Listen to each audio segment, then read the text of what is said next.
Salve, salve de volta, preparado aí para a gente continuar com a nossa aula de conceitos e definições? Bora lá então. Veículo automotor. Veículo automotor é um veículo que tem um motor que o impulsiona, né? Nesse caso aqui é um veículo que tem um motor de propulsão, quer dizer, impulsiona ele. E esse motor pode ser de combustão, elétrico, ou pode ser um veículo híbrido, que tem um motor tanto de combustão quanto elétrico. Gente, motor de combustão é motor que queima combustível, pode ser gasolina, pode ser etanol, pode ser diesel, pode ser até GNV, gás natural veicular, e está queimando aquilo ali. Já o motor elétrico não queima nada, tá? Ele é elétrico, o que impulsiona ele é a força da eletricidade. Quando fala que o veículo é híbrido é porque ele tem os dois motores, né? O elétrico e o de combustão, que circulam por seus próprios meios, obviamente utilizando aí pela propulsão desse motor. Normalmente ele é utilizado para o transporte viário de pessoas e coisas. Sim, esses veículos são utilizados para transportar pessoas e coisas. Ou para tracionar, né? Porque às vezes eles não estão especificamente transportando, mas eles estão puxando outros veículos que transportam pessoas e coisas. Incluídos nesta definição de veículo automotor, aqueles conectados a uma linha elétrica e que não circulam sobre trilhos. Por exemplo, o ônibus elétrico. Vou jogar aqui na tela para vocês. Esses ônibus que andam na pista, eles têm roda, andam na pista mesmo, só que o que impulsiona ele é uma rede de alta tensão. Ele tem um fio, um cabo preso ali em cima, na rede elétrica, e por aí ele vai. Esse veículo também entra como veículo automotor.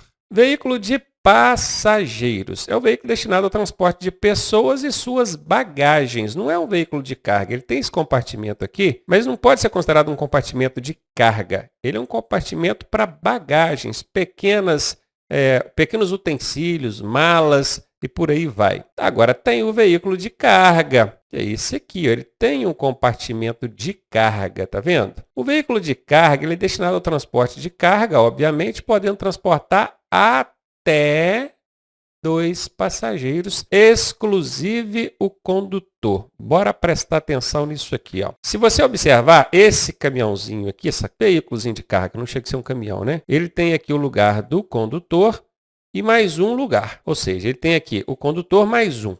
Mas ele poderia ter até mais um lugar aqui para passageiro, porque ele não deixaria de ser um veículo de carga.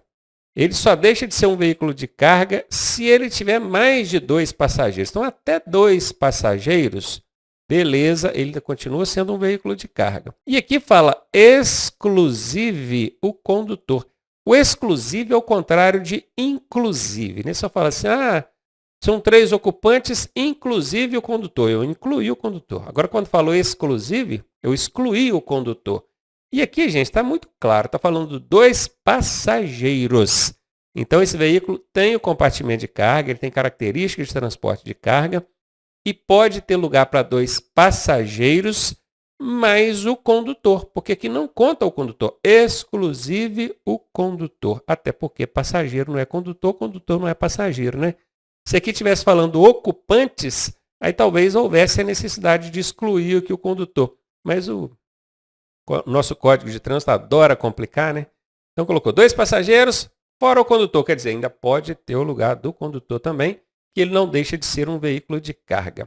E olha quem está aparecendo por aqui. É ele.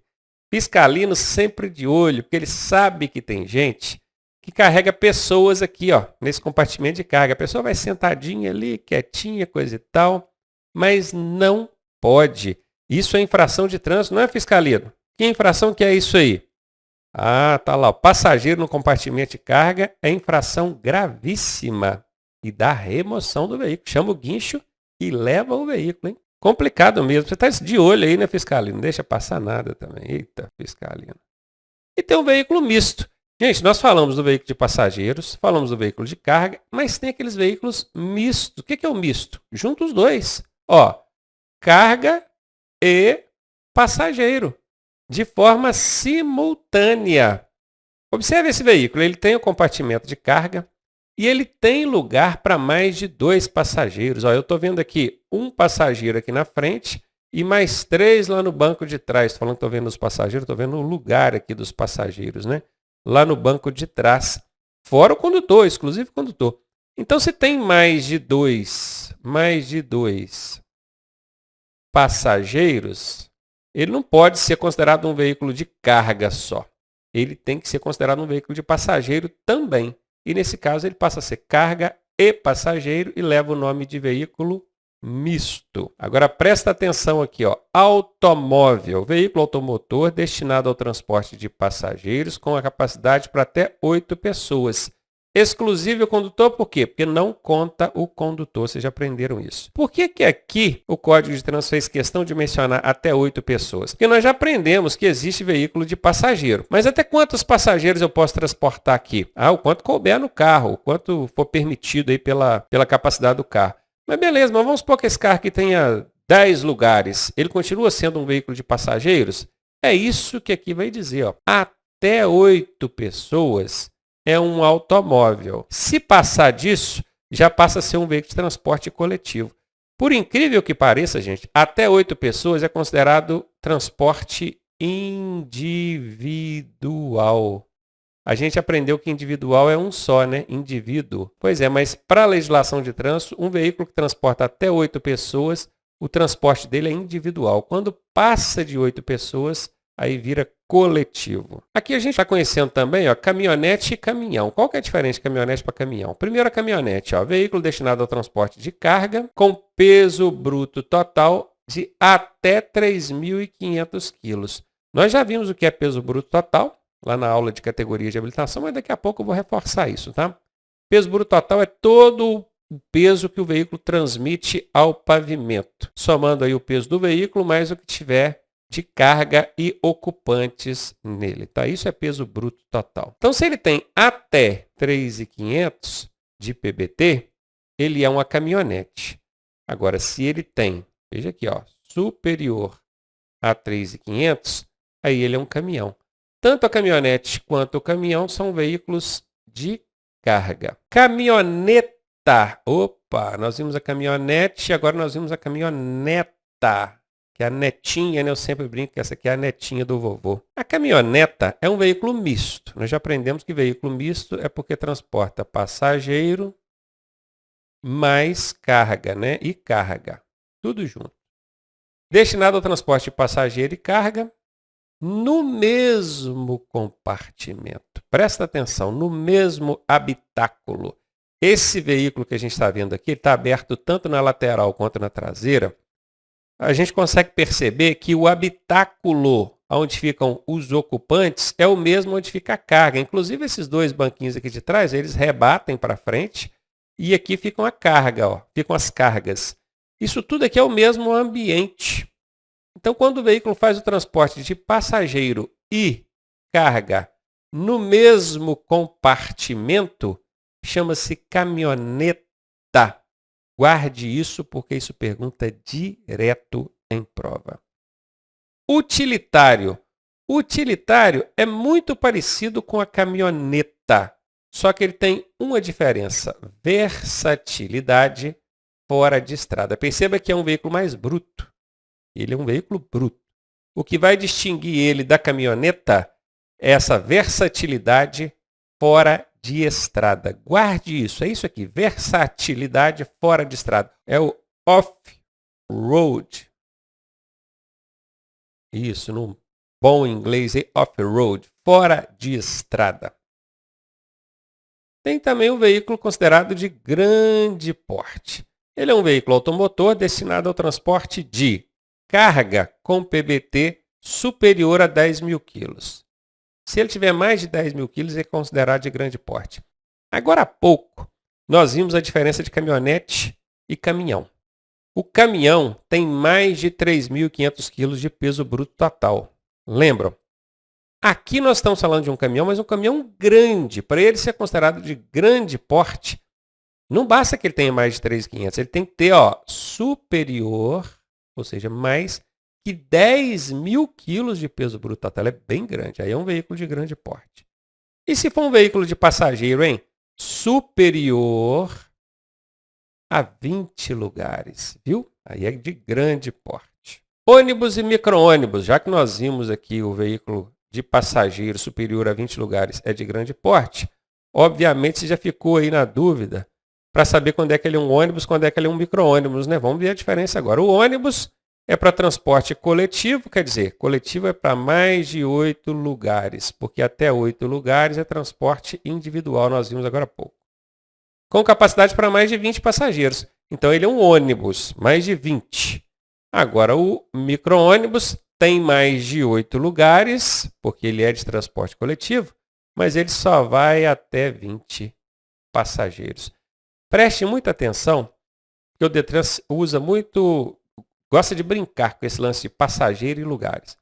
Porque aí tem gente que entende assim, se eu estiver dirigindo ele vazio, então não tem problema com a minha categoria B, por exemplo. Tem problema sim, porque o que conta é o número de lugares.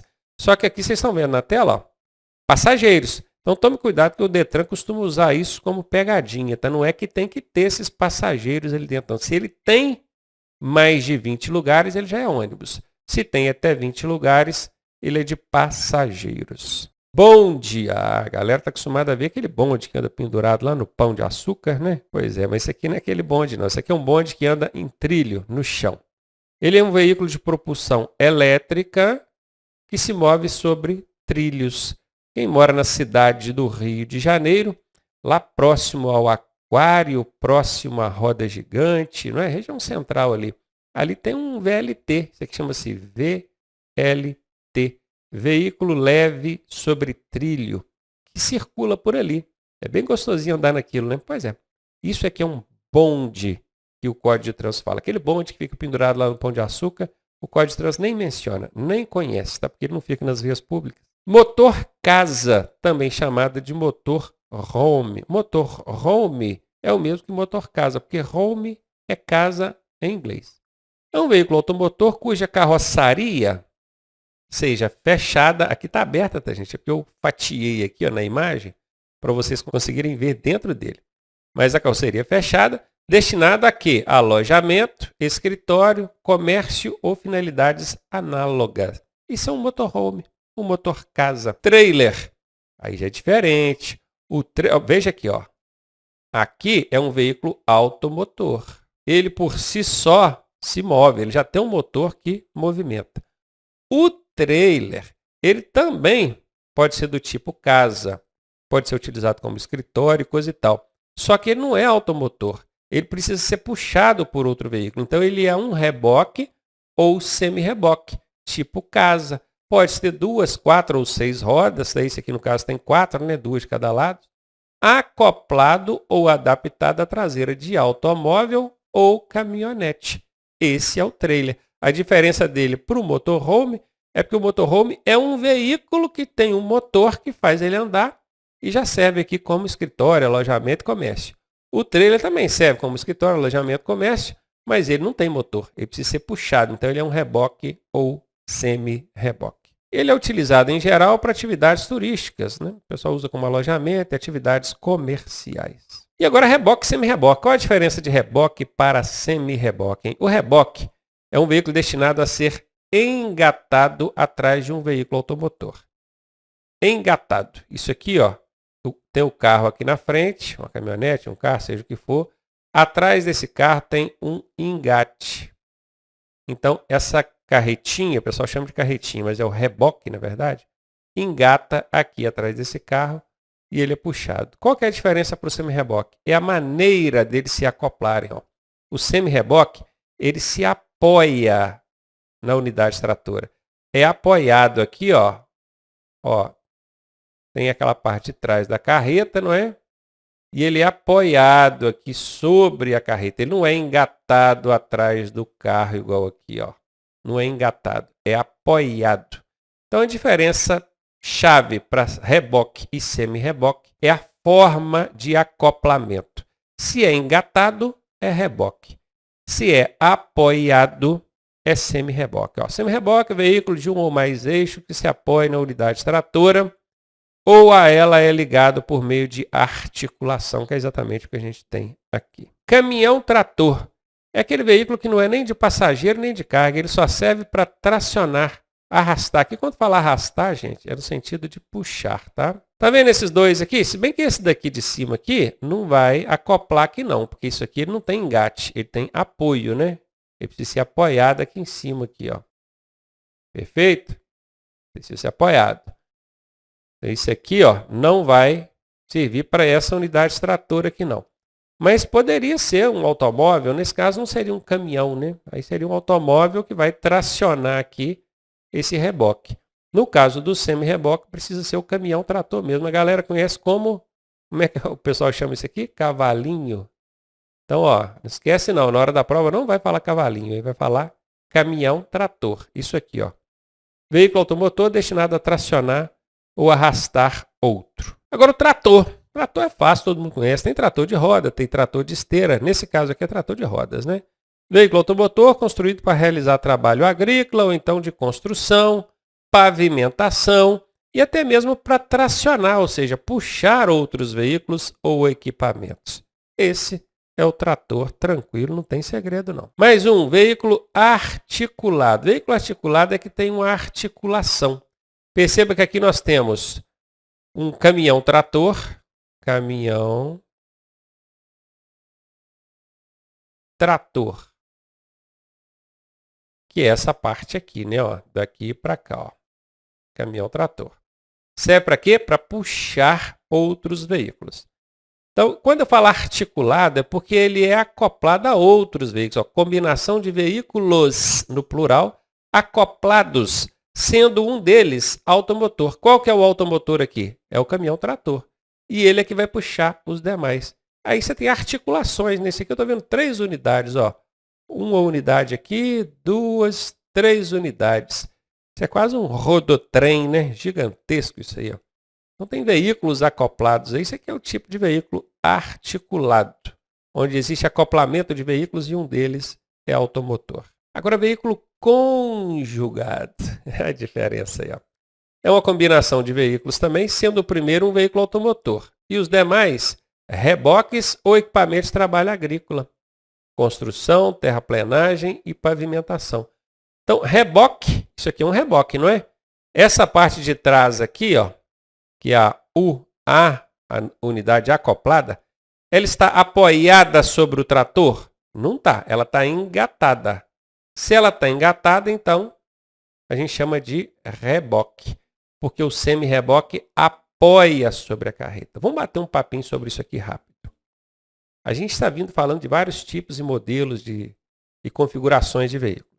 Agora há pouco nós falamos de reboque e semi-reboque. O reboque é o que o pessoal conhece como carretinha. Tudo bem. Só que na hora da prova não vai falar carretinha, vai falar reboque.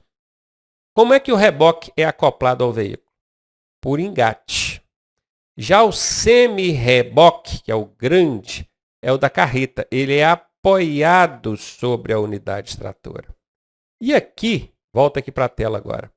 Aqui está falando que existe uma combinação de veículos onde o primeiro é automotor. Esse da frente aqui é o automotor, é o que puxa. E os demais, reboque. Reboque, então ele tem que ser engatado e não apoiado sobre. Esse caso aqui é um nítido exemplo de veículo automotor acoplado a um reboque ou equipamento de trabalho, que pode ser agrícola, construção, terraplenagem ou pavimentação. Fica nítido aqui que é um veículo para esse tipo de trabalho, né? Veículo de coleção. Você já conhece logo pela cor da placa. Ó. Placa preta com letras brancas. Esses veículos com placa preta, meu amigo, é porque eles têm mais de 30 anos, tá? Original ou modificado, mas são veículos bem antigos e possuem valor histórico próprio. Tá bom? Falou veículo de coleção na sua prova, fabricado há mais de 30 anos, original ou modificado, tanto faz, mas possui valor histórico, não se esqueça disso. Veículo especial agora. O veículo especial, ele pode ser de passageiro, de carga, de tração, de coleção ou misto, mas possui características diferenciadas para a realização de função especial. Guarde bem isso aqui, ó. Isso aqui é que faz ele ser um veículo especial, função especial, para as quais são necessários arranjos específicos da carroceria ou do equipamento. Olha esse veículo aqui. Provavelmente você nunca viu um veículo desse aqui na vida real. Já viu? Se já viu, raras vezes. Porque ele é um veículo especial. Ele foi construído para desenvolver função especial. Não é um veículo produzido em série, onde você chega lá e compra. Eu quero comprar 10 desses, 50. Não é assim. Da mesma forma que eu coloquei esse aqui na ilustração, Mas um veículo da funerária. Pensa, um veículo da funerária, ele é construído, adaptado para aquela função, para aquela finalidade. A ambulância, da mesma forma. O caminhão do bombeiro, da mesma forma. Viu aí? Esses são veículos especiais. Continuando então, veículo em estado de abandono. Pela ilustração que já dá para entender o que o Código de Trânsito quis dizer com isso, né? É um veículo estacionado na via ou em estacionamento público, sem capacidade de locomoção por seus próprios meios. Esse veículo não consegue sair daqui andando sozinho. E que, devido a seu estado de conservação e processo de deterioração, oferece risco à saúde pública, à segurança ou ao meio ambiente, independentemente de encontrar-se estacionado em local permitido. Isso quer dizer que às vezes ele está em local permitido, mas o fato dele estar ali, abandonado, estado de conservação, em processo de deterioração, oferecendo risco à saúde pública, à segurança ou ao meio ambiente, já é motivo para esse veículo ser removido dali. Agora veja bem que curiosidade, ó. Fiscalino, me ajuda aqui. Esse veículo ele pode ser removido, beleza, o município ali, que é o órgão com circunscrição sobre a via, mas não tem como autuar, não tem como aplicar multa, porque isso não é infração de trânsito, olha só, a não ser que ele esteja estacionado em local proibido, né? Mas o que ele está falando? Estacionado em local permitido.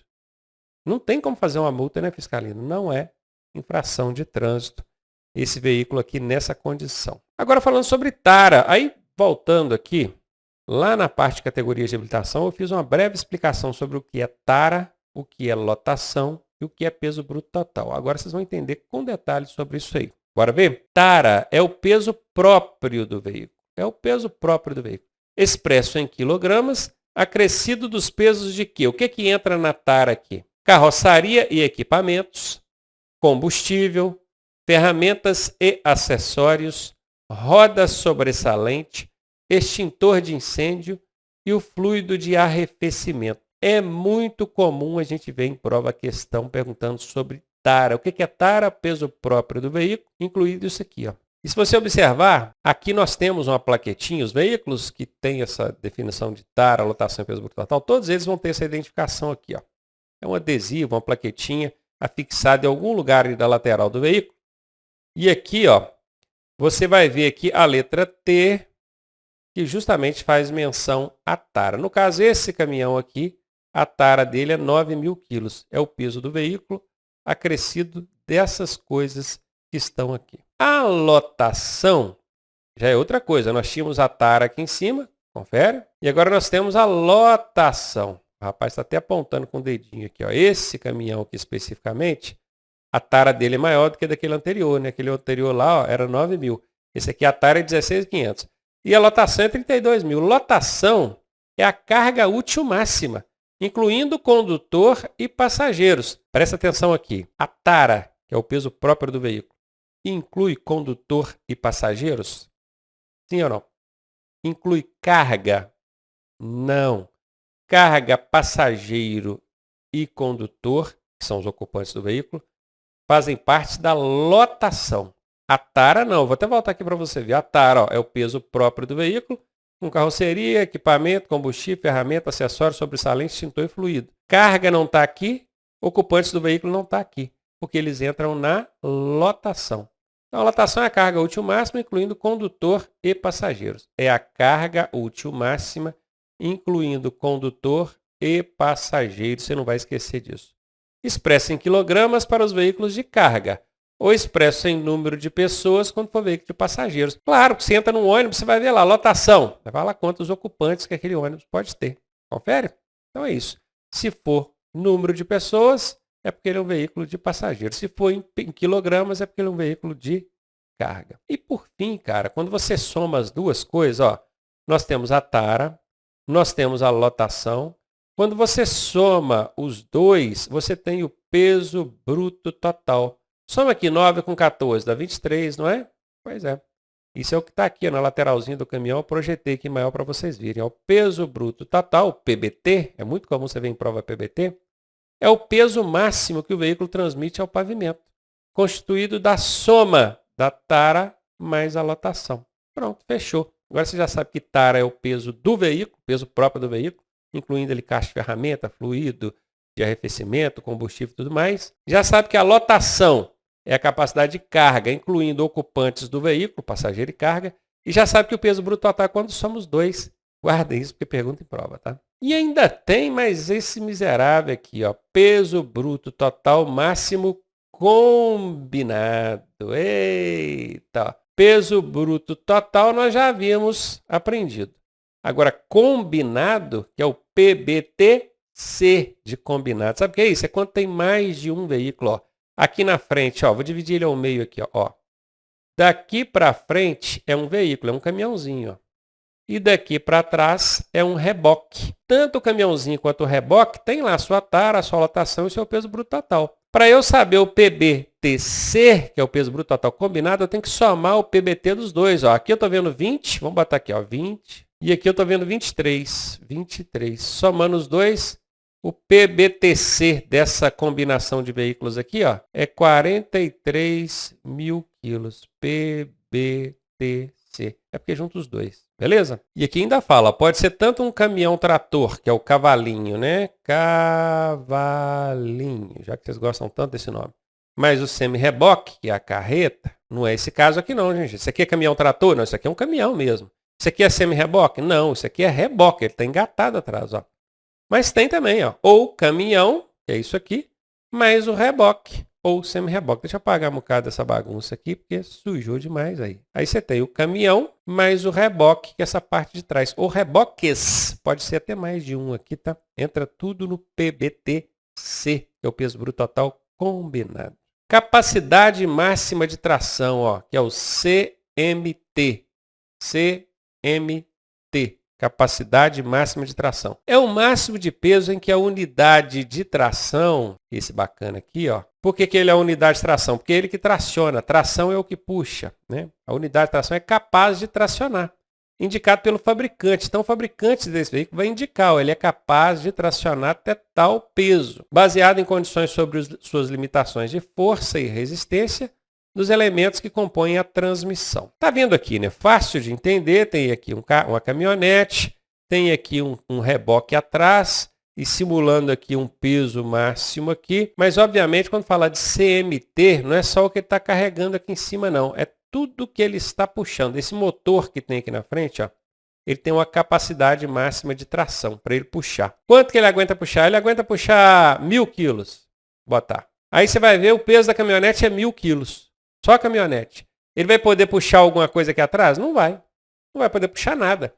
Porque a capacidade máxima de tração é 1.000 quilos. Só a caminhonete já deu 1.000 quilos. E aí eu quero que você preste atenção, porque o Fiscalino vai confirmar para mim, né, Fiscalino? Uma situação muito comum. Automóveis com engate, sendo que a capacidade máxima de tração que consta no manual do fabricante é exatamente o peso do automóvel. Como é que ele tem engate? Ele vai puxar o quê?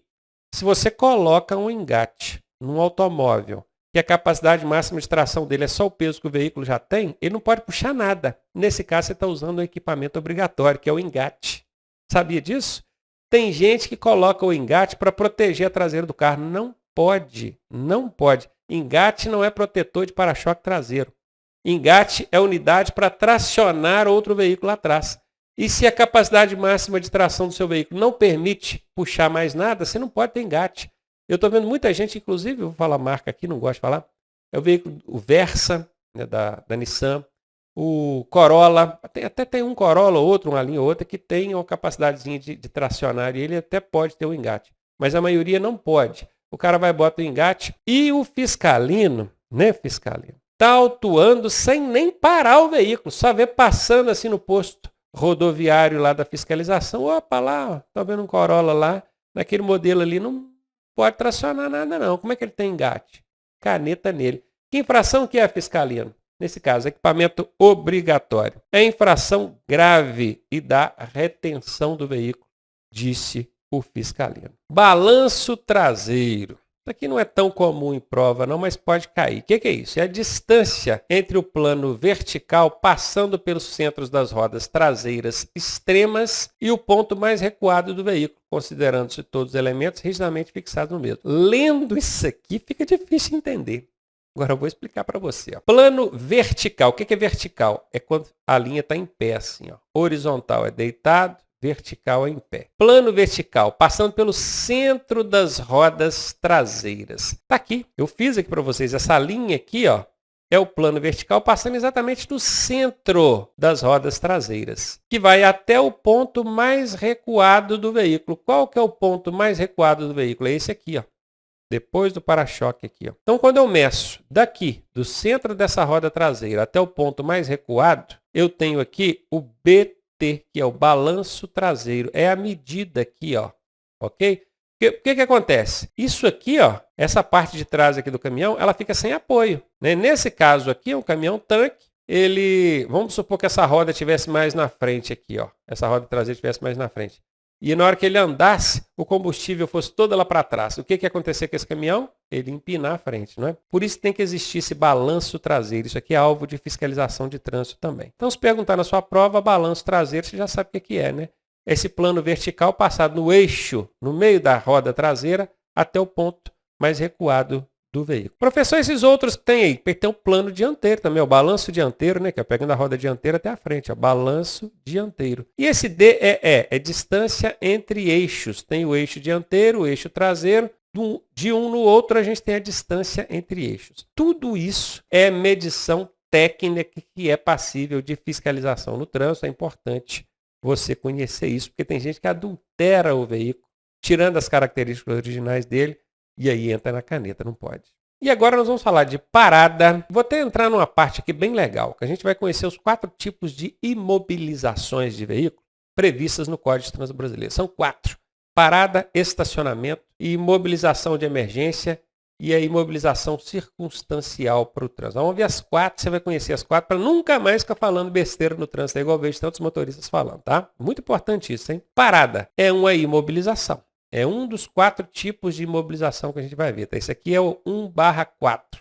Esse aqui é o 1. É a imobilização do veículo com a finalidade e pelo tempo estritamente necessário para efetuar o quê?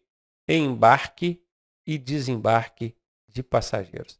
A finalidade é embarque e desembarque? Sim. O tempo foi estritamente ao necessário para embarcar e desembarcar? Sim. Então é considerado parada. Perfeito? Ah, encostei o veículo ali. A pessoa desceu, fiquei esperando ela lá dentro da loja pegar o negócio e voltar. Aí já foi tempo superior ao necessário. Não é o estritamente necessário para desembarcar ou embarcar. Aí já não é parada, é estacionamento. Tá? E aqui eu coloquei essa placa de proibido parar e estacionar para você entender que diante de uma placa dessa aqui, nem parar você pode. Nem parar. Se você parar o seu veículo num lugar desse aqui, onde tem uma placa de proibido parar e estacionar, é uma infração de trânsito média. Parar nesse local aqui, parar. Vamos escrever aqui, ó, parar. Nem a paradinha rápida, hein? É infração média. Por quê? Porque aqui a placa proíbe tanto estacionar quanto parar. Tá? Se fosse só proibido estacionar, não tinha problema você chegar e fazer o embarque e desembarque do passageiro. Mas como aqui está proibido parar e estacionar, não pode. Se você parar aqui, é infração média.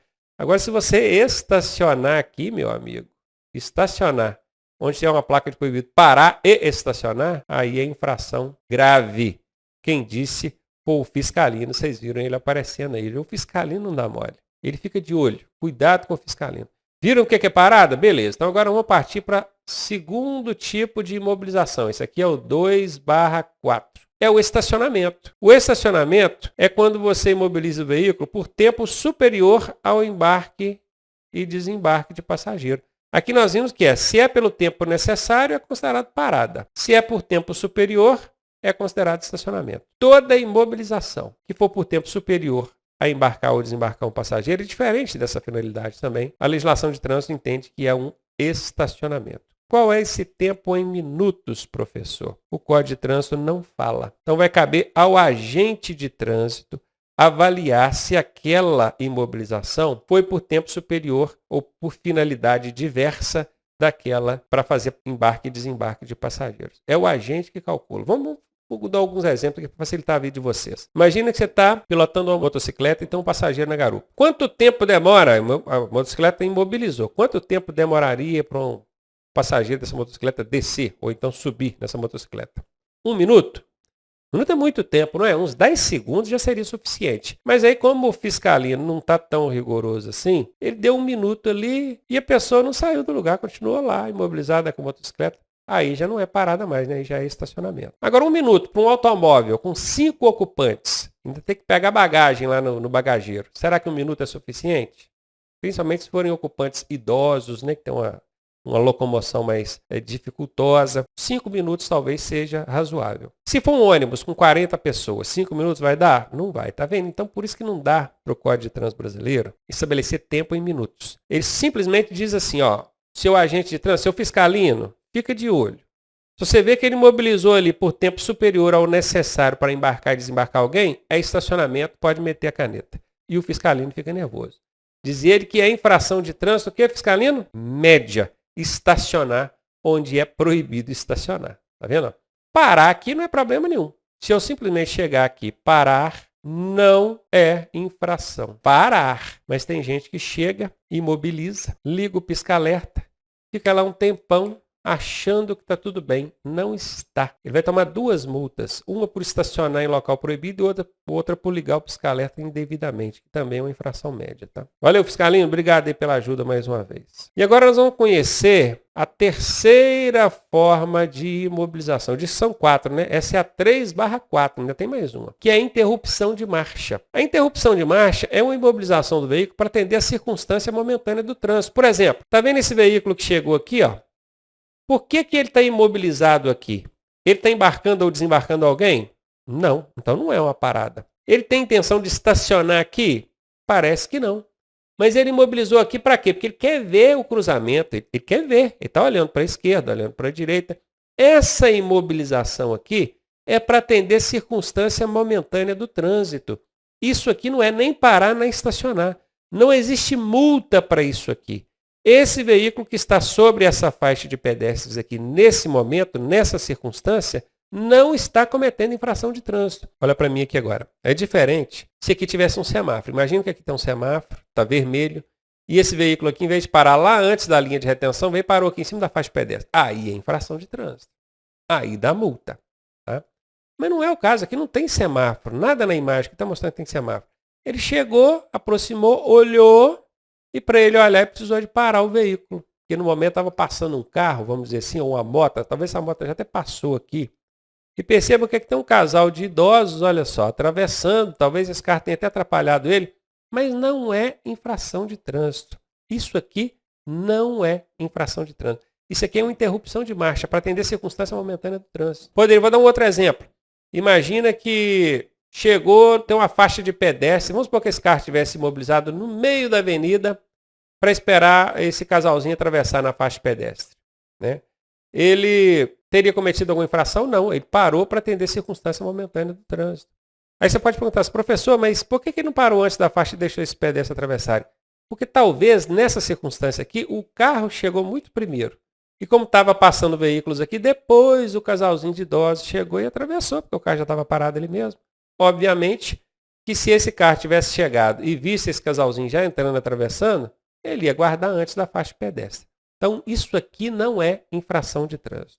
E por fim, nós vamos... Ainda até que nem chegou, né? Eu falei de 3/4, mas tem esse aqui, a imobilização de emergência. Porque a operação de carga e descarga é considerada estacionamento. Está aqui, ó, estacionamento. Estacionamento nós já falamos, né? Que foi a 2/4. Mas ele acabou entrando no meio aqui, ó. Operação de carga e descarga é a imobilização do veículo pelo tempo estritamente necessário ao carregamento ou descarregamento de carga ou, presta atenção nisso aqui, animais. É considerado estacionamento, que é aquela imobilização que nós vimos na 2/4. Nós vimos a parada, que foi a primeira, depois nós vimos a estacionamento, depois nós vimos a interrupção de marcha e aqui voltou no carga e descarga aqui para poder dizer que quando for carga e descarga é considerado estacionamento, tá? E aí olha que curioso, se animal é considerado carga e descarga, ó, carregamento ou descarregamento de animais ou carga, um veículo que esteja em frente ao pet shop, tem aqui, ó, plaquinha de proibido estacionar, aí o camarada chegou, imobilizou o veículo dele aqui, a passageira que estava do lado dele desceu com o petzinho, deixou aqui, voltou, entrou no carro e saiu. É infração ou não é? É infração, sabe por quê? Porque ela fez o descarregamento, ela fez uma descarga de um animal porque o animal é considerado carga aqui, e aqui é proibido estacionar, sendo que esse tipo de operação de carga e descarga é considerado estacionamento. Tomou multa, não é, Fiscalino? Tomou. Olha o Fiscalino aí, ó. Eita, Fiscalino, não dá mole.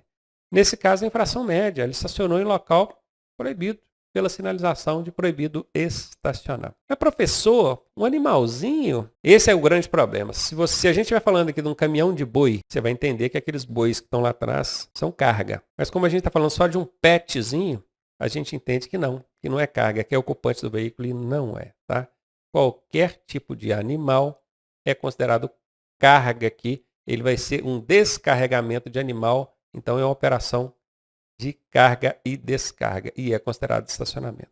E a última que nós falamos, né, e a gente ia olhar, que seria um 4, é a 4/4, que é a imobilização de emergência. Essa aqui é decorrente de pane no veículo, independentemente da vontade do condutor. Pane ou sinistro, tá? Às vezes aconteceu um sinistro, um acidente ali. Não depende, ó, independente da vontade do condutor. O condutor não quis imobilizar ali.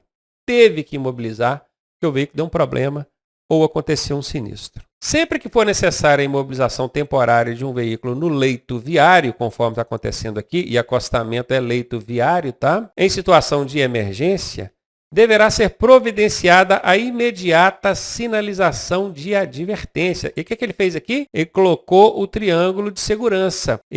Certamente ele reforçou aqui para trás e lá para frente com arbustos, galhos de árvore, né?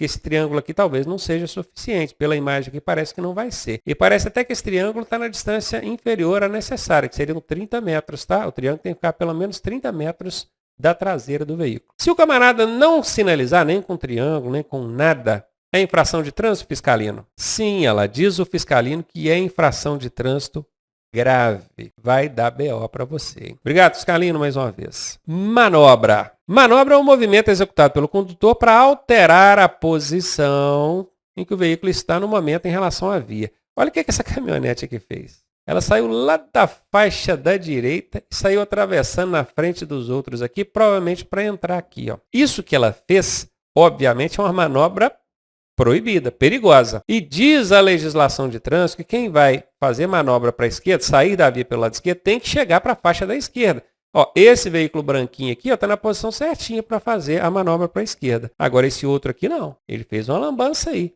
Isso aí é infração de trânsito, não é, Fiscalino? Sim, olha lá. Diz o Fiscalino que deixar de deslocar com antecedência para a esquerda para realizar a manobra é infração de trânsito média. Valeu mais uma vez aí, Fiscalino. Carreata agora, vamos conhecer mais um. É o deslocamento em fila na via de veículos automotores em sinal de regozijo, reivindicação, protesto cívico de uma classe. É isso aqui, carreata. Tem lá uma fila de veículos automotores em regozijo, estão festejando alguma coisa. Reivindicação ou protesto de uma classe. Sacou? Isso é uma carreata. Catadióptrico é o dispositivo de reflexão e refração da luz, utilizado na sinalização de vias e veículos. Na via nós temos aqui um catadióptrico, ó, e no veículo nós temos aqui alguns catadióptricos. Isso aqui não é não. Isso aqui já é a lanterna traseira do veículo, né? Noite é o período compreendido entre o pôr e o nascer do sol. Essa é a noite lá. O sol está acabando de se pôr, está caindo à noite. Sinistro de trânsito. Esse aqui é o nome bacana que o Código de Trânsito agora arranjou para acidente. Sinistro é acidente, tá?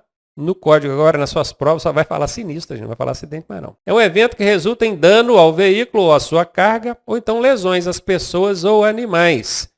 E que pode trazer dano material, prejuízo ao trânsito, à via ou ao meio ambiente, em que pelo menos uma das partes está em movimento. Pelo menos uma das partes precisa estar em movimento. Seja um pedestre, um automóvel, seja dois automóveis. Isso em vias terrestres ou áreas abertas ao público. Freio de estacionamento. Dispositivo destinado a manter o veículo imóvel na ausência do condutor. Por quê? Porque ele está estacionado, né, gente? Por isso que ele é um freio de estacionamento. No carro, ele é o freio de mão. E num reboque, por exemplo, é esse dispositivozinho aqui, ó, que serve de apoio para o reboque, assim como também para o semi-reboque, tá? Freio de serviço é o freio que a gente aciona com o pé. Dispositivo destinado a provocar a diminuição da marcha do veículo, lembrando que marcha é o movimento, Marcha é um movimento e não exatamente aquele primeiro, segundo, terceiro, quarto que vocês aprenderam. Dispositivo destinado a provocar a diminuição da marcha do veículo ou pará-lo. Freio motor também é um dispositivo destinado a provocar a diminuição da marcha, o movimento do veículo. No caso de falha do freio de serviço. Não é nem tanto, ou sempre, no caso de falha do freio de serviço. Não, o freio de serviço é o que a gente aciona com o pé, né? Não é nem tanto isso, não. A carreta, por exemplo, veículos maiores, tem o caminhão, carreta, tem um botãozinho aqui no painel que a gente aciona e ele dá uma reduzida no motor do carro, do caminhão, segurando aqui, ó, por redução da rotação do motor. O botão que tem aqui. Então não foi nem que houve uma falha, mas é por precaução. Esse caminhoneiro, esse carreteiro não quis usar só o freio de pé. Isso é até perigoso, aquece mais as lonas lá, né? E aí a gente não sabe o que pode acontecer, né? Uma longa serra, uma longa descida, ele vai acionar o freio motor. E com isso a gente termina aqui essa parte de conceitos e definições. Já não pode deixar de dar uma treinadinha, né? Então na próxima aula a gente já volta aqui com 30 questões comentadas sobre esse conteúdo que a gente aprendeu de conceitos e definições. Bye, bye, até a próxima.